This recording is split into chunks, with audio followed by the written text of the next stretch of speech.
डरपोक भूत। भूत होते हैं या नहीं, यह सवाल आज भी लोगों के मन में एक रहस्य बना हुआ है। लेकिन एक बात तय है, अगर कोई भूत होता है तो उसे डर जरूर लगता है। ये शब्द थे शांतपुर के गांव के सबसे मजेदार आदमी कन्हैया चाचा के। कन्हैया चाचा हमेशा असामान्य, अजीबोगरीब और मजेदार कहानियां सुनाते थे। एक दिन उन्होंने सबको एक नई कहानी सुनाने का वादा किया, डरपोक भूत की कहानी। अब इस कहानी की शुरुआत एक अजीब घटना से होती है।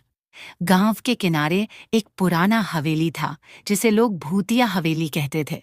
लेकिन असली मजा तब आया जब वहां के भूत ने अपनी असली पहचान खोली। वह किसी भूत से ज्यादा डरपोक इंसान सा था। शांतपुर के पास एक छोटे से गांव में एक लड़का था जिसका नाम था बबलू। बबलू का दिल बहुत बड़ा था, लेकिन डर भी उतना ही ज्यादा। बबलू का एक दोस्त था जिसका नाम था दीपक।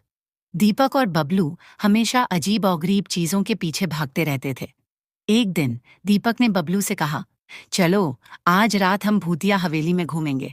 मुझे सुना है वहां एक डरावना भूत है। बबलू ने सिर घुमा लिया। क्या तुम पागल हो? मैं भूत प्रेत से नहीं डरता, पर मैं मच्छरों से डरता हूँ। दीपक हंसते हुए बोला, तुम मच्छरों से डरते हो और मैं भूतों से। अब सोचो असली डर किसे होता है। रात को दोनों ने हवेली जाने का फैसला किया। जैसे ही वे हवेली के पास पहुंचे, बबलू का दिल जोर जोर से धड़कने लगा। हवेली से एक अजीब सी आवाज आई, कक, कौन है? हट जाओ, मेरे पास पिज्जा नहीं है। बबलू ने पूछा, कौन है? आवाज फिर से आई, तुम दोनों की नसीब खराब है। तुम दोनों भूतिया हवेली में आ गए हो और मुझे डिस्टर्ब कर रहे हो। दीपक ने कहा, हमें तो तुम्हारे पास कोई भूत देखने के लिए आया था, तो तुम डर क्यों रहे हो?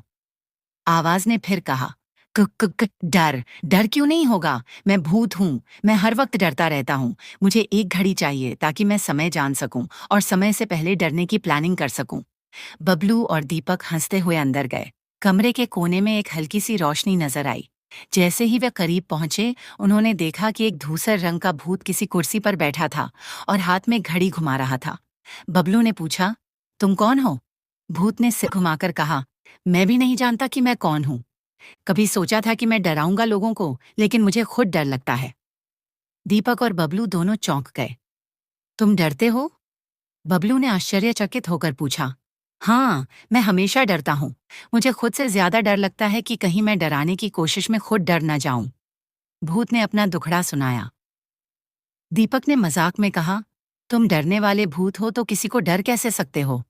भूत ने सिर झुकाकर कहा, सच कहूं तो मैं किसी को भी डराने का इरादा नहीं रखता था।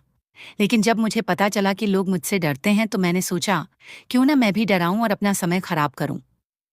अच्छा, तो तुम डरा नहीं सकते? तो फिर तुम्हारा काम क्या है? बबलू ने पूछा। भूत ने जवाब दिया, मेरे काम में कोई दम नहीं है, लेकिन मैं क्या करूं? डर मुझे अपने खौफ में रखता है। दीपक और बबलू ने भूत के साथ मिलकर कई अजीब घटनाओं का सामना किया। भूत ने उन्हें दिखाया कि कैसे वह खुद को डराने की कोशिश करता है, लेकिन हमेशा विफल हो जाता है।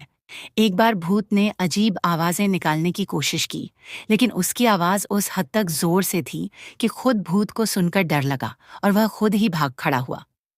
एक और दिन भूत ने डरा देने के लिए जंजीरों को खड़का दिया, लेकिन जंजीरों का खड़कना इतना मजेदार था कि बबलू और दीपक दोनों हंसते हंसते लोटपोट हो गए।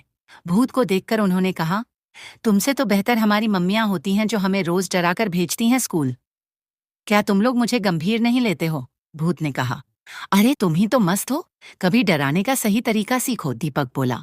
कुछ दिन बाद भूत ने फैसला किया कि वह अब डरने की आदत से छुटकारा पाएगा। उसने सोचा, अगर मुझे डर नहीं लगेगा तो मैं सही भूत बन सकता हूँ। एक दिन उसने बबलू और दीपक से कहा, अब मैं डरने से बाहर आ चुका हूँ, अब मैं किसी को डराऊंगा। इस बार भूत ने एक चादर ओढ़ी और जंगल में जाकर जोर से चिल्लाया, मैं हूँ भूत, डरने वाला भूत। लेकिन किसी ने भी उसे नहीं सुना। लोग जंगल में मस्ती कर रहे थे और भूत के चिल्लाने पर भी उनका ध्यान नहीं गया। भूत निराश हो गया और वापस हवेली में लौट आया। फिर एक दिन भूत ने सोचा, क्यों न मैं सबको बताऊं कि मैं असल में एक डरपोक भूत हूं। उसने गांव वालों को बुलाया और कहा, सुनो, मैं सच में डरपोक भूत हूं। मुझे डर लगता है और इसलिए मैं कभी किसी को डराना नहीं चाहता। गांव वाले मुस्कुराते हुए बोले, तुमसे तो हम डरते थे, लेकिन अब हमें तुम्हारे बारे में यह जानकर राहत मिली। भूत ने कहा, क्या तुम मुझे अब भी डरावना मानते हो? गांव वालों ने जवाब दिया, अब हम तुम्हें और भी ज्यादा पसंद करने लगे हैं, क्योंकि तुमने हमें ये बताया कि भूत भी डरते हैं। अब भूत ने अपना डर छोड़ दिया और गांव में अपनी जिंदगी आराम से जीने लगा। अब वह सबका दोस्त था और हर दिन अपनी नई कहानी सुनाता था। कभी कभी वह दीपक और बबलू के साथ हंसी मजाक करता और कभी खुद को नए तरीके से डराने की कोशिश करता। लेकिन अब सबको यह समझ में आ गया था कि भूत भी डर सकते हैं और डरने में कोई बुराई नहीं। इस कहानी ने हमें यह सिखाया कि डर सभी में होता है, चाहे वह इंसान हो या भूत। सबसे अच्छा यही है कि हम अपने डर का सामना हंसी मजाक के साथ करें, जैसे डरपोक भूत ने किया।